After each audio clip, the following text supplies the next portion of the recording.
ஒருத்தர் என்கிட்ட கேட்டிருந்தாரு, வீடு வாங்கி இஎம்ஐ கட்டி வாழலாமா?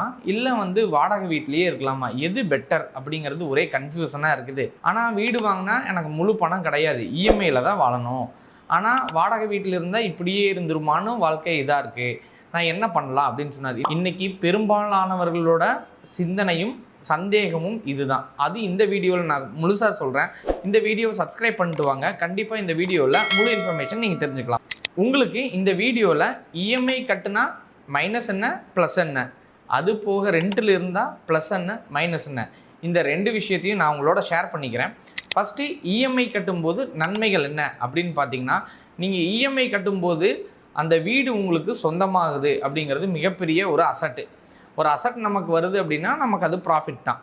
அதுக்கப்புறம் நீங்கள் இஎம்ஐ கட்டி லைஃப்பை மூவ் பண்ணிட்டு வரும்போது, ஒருவேளை நீங்கள் வாங்கினது ஒரு 50 லட்சமாக இருந்தால் ஒரு 5 வருஷம் நீங்கள் இஎம்ஐ கட்டிக்கிட்டே இருப்பீங்க. ஆனால் ப்ராப்பர்ட்டியோட வேல்யூ 75 லட்சமாக மாறுறதுக்கு வாய்ப்பு இருக்குது. இன்றைக்கி ரியல் எஸ்டேட் அப்படிங்கிறது ஒரு மிகப்பெரிய க்ரோத் அப்படிங்கிறதுல தான் இருக்குது. அது போக கண்டிப்பாக உங்களோட குழந்தைகளுக்கு ஒரு இடத்த நீங்கள் பிளேஸ் பண்ணிட்டீங்க அப்படின்னே சொல்லலாம். ஏன்னா சொந்த வீடு இருக்குது அப்படிங்கிற ஒரு விஷயம் நமக்கு இருக்குது. அது நீங்கள் அடுத்த ஜென்ரேஷனுக்கும் கொடுத்துட்டு போகலாம். 50 லட்சத்துக்கு வாங்கினது அடுத்த ஜென்ரேஷனுக்கு வரும்போது அந்த இடம் 1 கோடிக்கு மேலே வர்றதுக்கான அதிக வாய்ப்பு இருக்குது. சரி, இப்போ இஎம்ஐ ப்ளஸ் எல்லாம் பார்த்தோம். இஎம்ஐயோட குறைகள்லாம் பார்க்கலாம். இஎம்ஐயோட குறை என்ன பெருசாக இருக்க போகுது அப்படின்னா, ஒரு இடம் வாங்கணும் அப்படின்னா ஒரு 60 லட்சம் ரூபாயில் இடம் வாங்கணும்னு நீங்கள் நினச்சிங்கன்னா கண்டிப்பாக ஒரு இஎம்ஐ போகிறதுக்கு முன்னாடி ஒரு 10லேருந்து 20 லட்சமாவது ஒரு தொகை கையில் உங்களுக்கு கண்டிப்பாக இருக்கணும். அது ஒரு பெருந்தொகை அப்படிங்கிறத இன்றைக்கி பெரும்பாலானோரோட சிந்தனையாக இருக்குது. சரி, அது போக மாதம் கடன் எவ்வளோ நாள் கட்டணும் அப்படின்னு கேட்டிங்கன்னா, ஒரு 10-20 வருஷத்துக்கு நீங்கள் கடனாளி அப்படிங்கிறதான். நீங்கள் சொந்த வீட்டில் இருக்கிறன்னு பெருமையாக வெளியில் சொன்னாலுமே மன ரீதியாக அந்த நாள் வர வர பயம் அப்படிங்கிறது சேர்ந்து வந்துக்கிட்டே தான் இருக்கும் இஎம்ஐ கட்டலினா.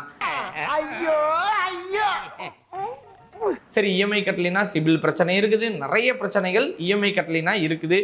இல்லை பேங்க்காரவங்க கண்டிப்பாக உங்களை வீட்டுக்கு கேட்குறதா இருக்கட்டும், நோட்டீஸ் அனுப்புறதா இருக்கட்டும், அது பக்கத்து வீட்டில் பார்க்குறாங்க அப்படின்னா மிகப்பெரிய அசிங்கம் நேர்றதுக்கான வாய்ப்பு இருக்குது முடியாத பட்சத்தில்.